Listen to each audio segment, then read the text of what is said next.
Hi, welcome, Mystery and Thriller fans. I'm your on-air host and author, Sara DiVello, and I am so excited to welcome back tonight Nick Medina, here to give us the inside scoop on his brand new book out tomorrow, The Whistler.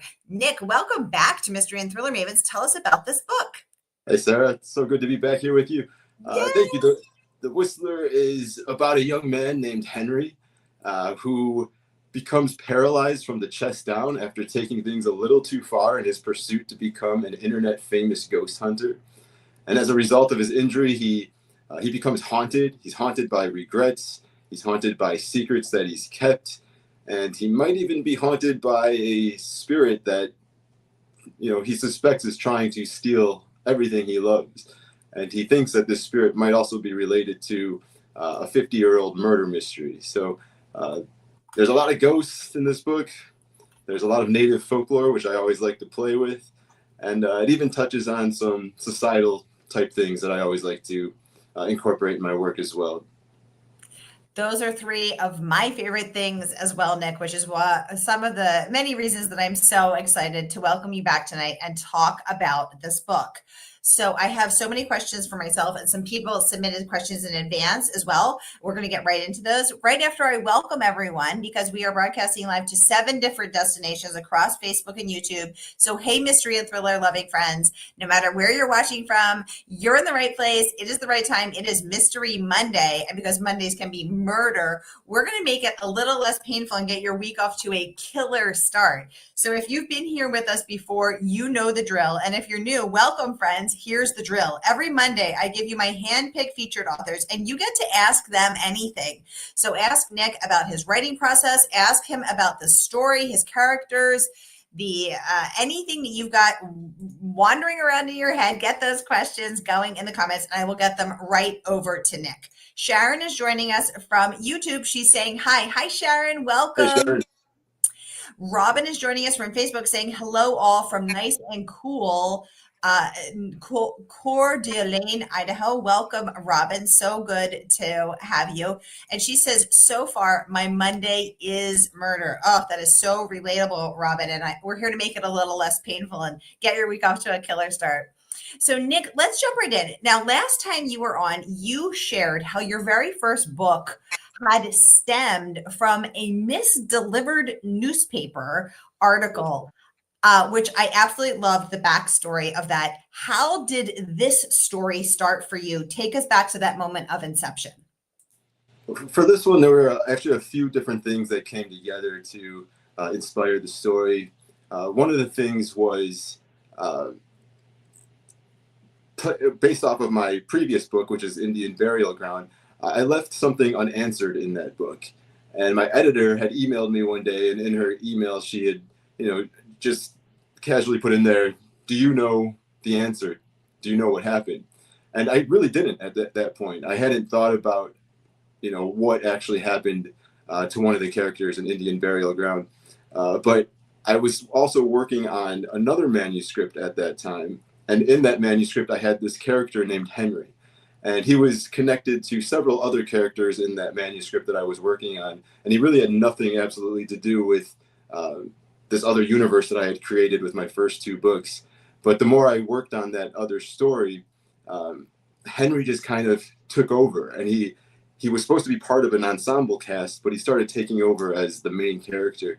And I soon realized that he was the answer to what had happened in Indian Burial Ground. And things just started falling together after that. And then there's also, in this book, as I mentioned, Henry becomes paralyzed from the chest down.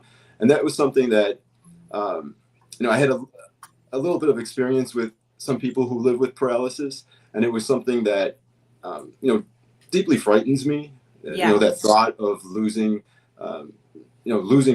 parts of your body, basically, because you can't use them anymore the way that you could before.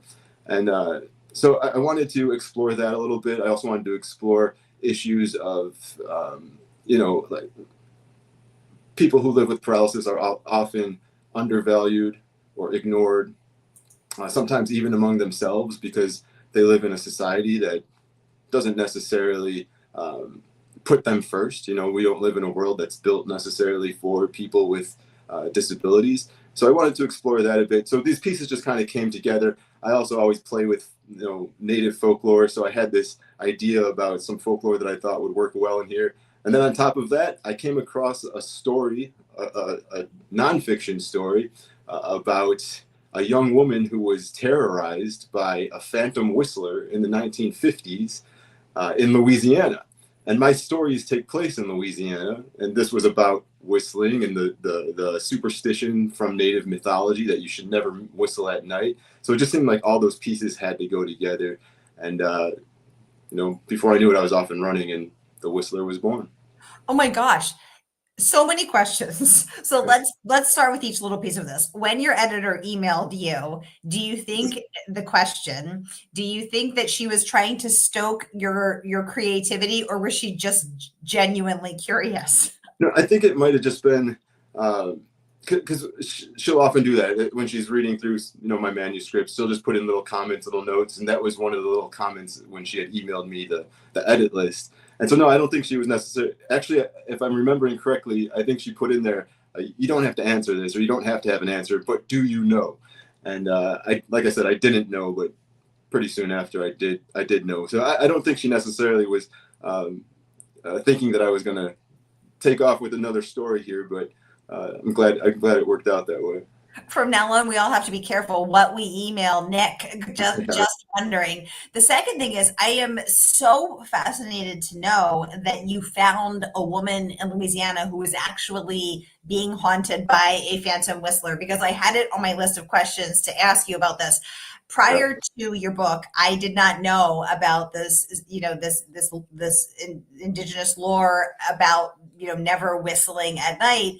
And now, of course, I will never whistle again at night because I definitely don't want to risk it. Nick, do you believe in these? In these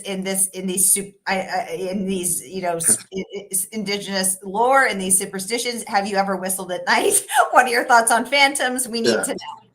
I'm sure I have whistled plenty of times at night. I don't necessarily live by this lore, but I do respect it, and I do value it for its purpose. The whole point of the never whistle at night superstition is to warn people about the dangers of night. And that's what folklore does, right? It's meant to teach us a lesson. It's meant to make us be aware of something. And so the really interesting thing to me about this superstition is that you can find it in a number of cultures throughout the world. Chinese culture, the Japanese culture, Inuit, various European cultures. And the crazy thing is that the superstition is basically 100% the same. So it's spread out around the world. All of these cultures believing that you should never whistle at night because it can attract negative entities to you. The only major differences among these superstitions is the entity that it might attract. So obviously with native cultures, they believe in different native spirits. But some cultures think you'll attract a witch to you. Some think that you'll attract like these little dwarf monsters that will come and attack you. So there's all these different monsters, but at the end of the day, it's basically the same lesson. Be careful at night because you don't know what's out there. That is so fascinating. Again, before hearing about your book and getting a copy, I had not heard of the superstition, and I'm so fascinated that it is threaded through so many different cultures. And it's so interesting how, as different as we all are, some things are shared, and that is just so fascinating. Again, finding a woman in Louisiana who was haunted by a phantom whistler. Were you looking for that, Nick, that story, or you just stumbled across it? I was reading old true crime accounts, and I just happened to come across that one. And it was this young woman who would hear whistling outside her window. And then this whistling started to follow her, and she would hear it in different places. And then she started receiving mysterious phone calls and threatening phone calls. And no one ever figured out who the phantom whistler was, or maybe not who, maybe just what it was. But eventually the harassment did stop, and she never came to any danger. But like I said, when I came across that, it was like this is just crazy. It fit perfectly into what I was doing. And it was the piece that I needed, because I had so many different elements already lined up for the book. And I kind of had an idea of where I was going, but I didn't have the central lore that would link the beginning, middle, and end together. And that's what that story did for me. It gave me the inspiration that I needed to connect all of these parts together. I love that. Robin is sharing that Renee Herskowitz apologizes for missing this live event. She will watch soon. Absolutely no problem. People watch in their own time. Some people watch live with us. Some people watch later with us. And some people have submitted questions in advance. Whenever you watch, what is totally up to you. These interviews are forever available on YouTube. So no problem whatsoever. I want to share some of the praise that Nick's book has earned. This one from Paste Magazine. This is Nick is one of, I'm going to pop this up so we can all read it together. Nick is one of the best writers of Indigenous horror working right now. Nick Medina takes us on what might be his most conceptually challenging book yet, The Whistler. Whether you're new to Medina or looking for another banger from this author, don't miss it. First of all, congratulations on a rave review from Pace Magazine. Second of all, I was kind of intrigued to see them reference you as a horror writer. I wouldn't have automatically slotted you into that genre. Do you think of yourself as a horror writer, Nick? I think over the last couple of years, I've kind of slid into that position and maybe earned that title a bit more. But I do think my writing is pretty, or kind of diverse in a sense. I think it can appeal to people who love mystery, people who like thriller. Definitely has those horror elements, which largely come from the folklore that I incorporate. But yeah, that was actually one of the things when I was first trying to get books published, and I had an agent at the time who was sending out a manuscript that I had written, and the feedback that I would get was, well, this is too literary for us, but then someone else would be like, oh, this is too horror for us. So I think my writing is, it kind of walks the line sometimes, and I don't mind being called a horror writer. I love horror. I read a ton of horror, and the horror community has been awesome. So I feel pretty happy in that community as well. It's interesting because this is a conversation we have here on Mavens a lot about what makes horror. Because I think a lot of people think horror and they think gory, which your books are not, or very violent, which your books are not, like gory violently. And it seems like if it includes a supernatural, if it includes a ghostly element, a phantasmal element, that is also horror, although sometimes it's paranormal. So it's so interesting to see what, folks consider horror lately. Yeah. Laurie, welcome to the conversation, saying, Nick, what she would like to know, what is the most important thing in your writing? Is it the characters, the plot, the setting, or the story itself? What a great question.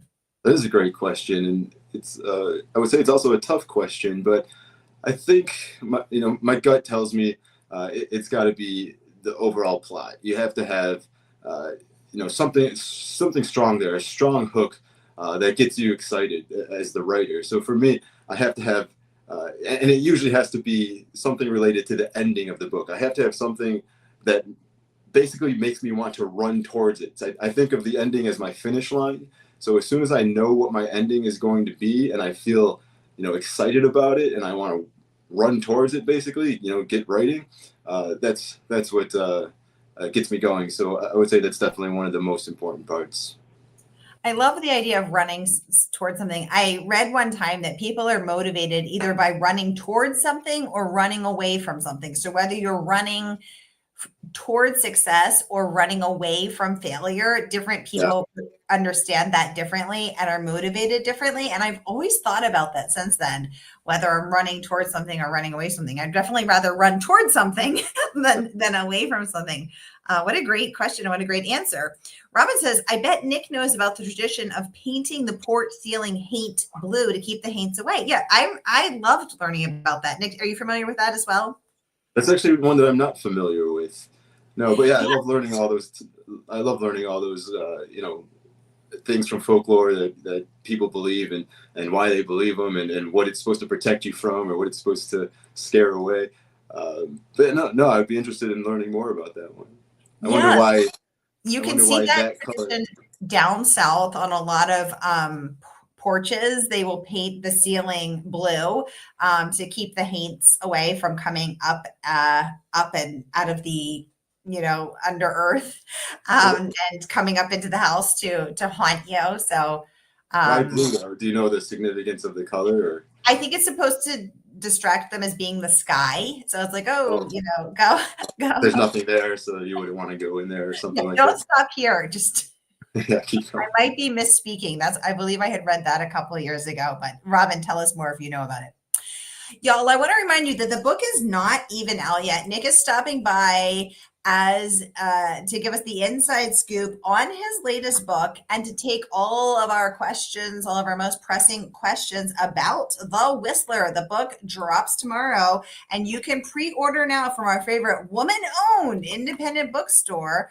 And that is, of course, Murder by the Book. So whether you're watching with us on Facebook or YouTube, here is that link to pre-order now. And the good folks at Murder by the Book will pop your copy of The Whistler in the mail as soon as the book is out. So grab your copy of the Whistler. Nick, how are you feeling the pre-pub? Are you excited? Are you jittery? How are you going to celebrate? Tell us all the things. I think it's all of the above. There's always a lot of nerves, and self-doubt always creeps in. And you put up that review a few minutes ago, and I had actually just seen that earlier today, a few hours ago. So that calmed me down a little bit. I was like, at least somebody liked it out there. But yeah, there's always a good degree of nervousness, but there's also a lot of excitement as well. As you know, you put a lot of time into these books, and it seemed like September 2025 was so far away when they told me that it would be published on September 16th. I just feel like I've been waiting forever. It's been over a year since since I heard the pub date for this book. But now it's here, and the nerves definitely kick in. I'm going to be doing my first morning television appearance tomorrow morning, so that's going to be probably keeping me up all night tonight with nervousness. But yeah, I'm also really excited. I know a lot of people are coming out tomorrow. We are going to be celebrating at the Barnes & Noble in Deer Park, Illinois. So if anyone's in Northern Illinois, come on by Deer Park. There's going to be some raffles. There's going to be prizes. I heard that some other horror authors might show up as well. So I think it's going to be a good time. Well, that sounds awesome for anyone in Illinois. And for the rest of us, you can pre-order tonight or anytime from Murder by the Book. They ship worldwide. And here again is that link so that all of us can be celebrating Nick's launch tomorrow. And I'll leave that up because Nick, something you said is so true. When you first the process of publishing is so long that when you first get that pub date, usually over a year in advance, it seems, I liked how you said safely far away. Like it seems so far away. Right. And then and you think like, oh my God, how will I ever get there? It's so far off, blah, blah. And then all of a sudden you're like, oh my God, it's tomorrow, which really kind of snuck up on you. It does. So book 3, I also noticed you said, worries and doubts and, creep in. So even on book 3, this is your third rodeo, you're still having those thoughts sneak in. Definitely. Yeah. I don't know if they'll ever go away. I actually read Stephen King before his last book came out. He said he still gets butterflies as well. So you can write 100 books and you're still going to feel nervous probably, but I guess that's just how it goes. Well, if even the king is nervous the night before pub, then I guess there's no hope for us mere mortals. Robin is clarifying that the Haints think the blue underside of the porch is the sky, so they just go on up and exit. Don't bother stopping by the Halts. And she said that is attributed to the Gula Geechee tribe in the Carolinas. Oh, thank you so much, Robin, for letting us know. That is so. Thanks, Robin. Okay, so again, whether you're watching with us on YouTube or Facebook, here is that link for you to get your mitts on the Whistler. Okay, so heading back to that hard question, Robin has a question. Is the book super scary or just moderately scary? Yeah, give it to us in skulls. Is it a 10 skull out of 10? Are we gonna, how scary is it, Nick? Oh, geez. Well, you're asking the person who doesn't get scared easily. I think For me, I would say this one is probably my most horror-based book. So if anyone's read my previous two books, I would say it's a little bit scarier than that. Maybe it's hard for me to give a ranking to it because I don't know what the scale really is. Like what would be the least scary to most scary? I would say it's mid-range. I don't know. What did you think? Did you get to read it or? So I would say for me, I think it again what we were talking about with horror. What I do scare easily. I'm kind of a wimp, but I don't mind being scared. What I don't like is gratuitous violence. It's when something is extraordinarily violent, which Nick's book is not for me by my standards. It's the violence that stays with me. Like I read a horror book. I think it was 5 years ago, and one particular torture scene has stayed with me all of these years. I still periodically think about it, and I kind of wish that I hadn't read that. It was a dissection scene, and it's like, ooh, that was too much for me. So what feels the scariest to me is actually what is unseen. It's the threat of something. So for me, but it's like a thrill of being scared. The stuff that sticks with me in a bad way is the really violent stuff. So for me, that's the work. That's harder. And this book is not gratuitously violent. No, yeah, I don't consider it a violent book. There's maybe a scene or two with some mild some descriptions, but right. But that's all. That's part. I don't think it's gratuitous or it doesn't go overboard with it. Yeah. So like you, I'm sorry. Pleasantly scary. It's the good kind of scary for me. I say. Let us know what you think. What you think, Robin? Because I'm curious because it's also different for us, right? Some people really like it. The darker, the better. Is a comment I see a lot. In the chat, and some people really like that, and so it's so interesting, right? Because there really is something out there for everyone. But those are just my 2 cents. Laurie would like to know, Nick, did you have a focus group give you feedback, or did you use a platform like NetGalley? So you did use NetGalley because that's how I got my NetGalley widget, and that's how I first got a copy of Nick's book. Do you have a writing group? Were you getting feedback before then, Nick?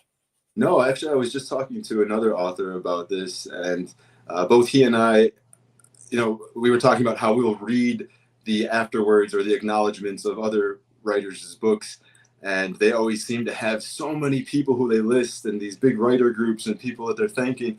And then he and I were like, we only have our editor look at it. I don't share my work with anybody beforehand other than my editor, so she's the only one who sees it. Maybe I should get feedback somewhere else, but I feel like my editor and I work really well together. I love her feedback, and I feel very comfortable with her. So that's what I've stuck to for these. Well, I'm working on the 4th book now, but yeah, that's been the process so far. It's so interesting, and it's not just the writers group, Nick. It's also that some people thank. I just was talking about this with another writer. She was saying that she thanks. She's like, thanks to my editor, to my agent, to my family, and the entire team at her publisher, which is Simon & Schuster. She was like, but some other people name every single person, and it seems like it's a style thing. So it's so funny you're mentioning that as well. Laurie says, congratulations, I am ordering your book tonight. Yay. Thanks you so much, Laurie. That's the goal. So I'm going to post that link again for anyone else who would like to pre-order, because that's what we got to do. And I think, a lot of people don't know that pre-orders really matter. So this is such a great way. I think so often readers and also writers have this sense of powerlessness. Like, how do books get published? Or, that my voice doesn't matter or whatever, but actually readers' voices matters. And one of the things that matter the most is pre-order. So here again is that link to pre-order. And while you are pre-ordering, I'm going to take some of the questions that were submitted in advance. So first, from Alan, would like to know any advice for aspiring authors. Nick, what's been helpful to you? Not giving up, being super persistent. For me, it was a long road getting here, over about 15 years of querying and trying again. And there were moments where I did say to myself, you're wasting just a lot of time here. Do something else with your life. And I would try to give it up, but I couldn't. And I would just keep coming back to it. when I did get rejections, and I did get a lot of rejections, if those rejections came with feedback, I always took that feedback seriously. I know a lot of people can take that too personally, and they don't want to read anything negative about their writing. And sometimes they don't change. Like they'll just keep submitting the same stuff over and over and over, but they end up getting rejected over and over and over. So I would say do take any feedback that you get and work with it and change up what you're doing. Try different things. But and it might sound cliche, but follow your heart, do what you're passionate about, and hopefully it'll get you where you want to be. And I think that's something else that we also don't talk about enough is that there are so many rejections. My friend Samia shares all the time that she racked up over 200 rejections before she got her first yes. And Nick, I had no idea that that you were writing for 15 years before you got published. Thank you so much for sharing that, because now, I mean, if we look at the praise that, from your first book, through your second book, now your third book, you have gotten so much incredible praise and incredible reviews. And, from Sisters of the Lost Nation to Indian Burial Ground to now The Whistler. I mean, your books really have an audience. I mean, literally from your very first book, Sisters of the Lost Nation, that was the most anticipated book by Barnes & Noble, BuzzFeed, Goodreads, Book Riot, Crime Reads, Ms. Magazine, She Reads, an Amazon editor pick, Tor.com, and so many more. And then and the excitement and your audience has only continued to build. So when you look at this after 15 years, it's so worth it. And yes, such great advice to authors to just keep going, to persevere and push through. And here we are. It is wild. And if I could add on to that advice, one of the things that I did was every year I would write at least one new manuscript. So you're trying to get better and better and better. And I don't know if you're familiar with the 10,000 hours theory from the book Outliers. I thought of that my 10,000 hours. I probably put in way more than 10,000 hours, but you just got to keep going. So don't think of that as wasted time like I once did. Think of that as you getting better and better and really honing your craft. And you never know when things are going to turn around. Because like you said, with Sisters of the Lost Nation, I just thought it was like any other manuscript I had written and which had gotten rejected. But suddenly, for some reason, that one just struck a chord with a lot of people. And, it actually went to auction and, it changed my life basically. So you never know when things are going to turn around for you, or when you're going to, basically hit gold with something that you wrote. So keep trying.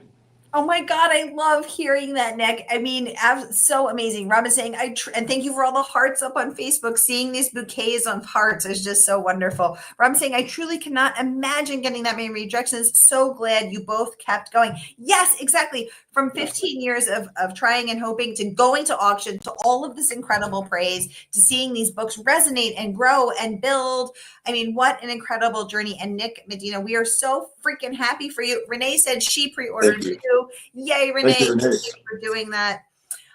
We are out of time. Time flies when you're having this much fun. Nick, Medina, thank you so much for coming back on Mystery and Thriller Mavens. And again, for everyone watching now or later, we see you later, watchers, and we appreciate you.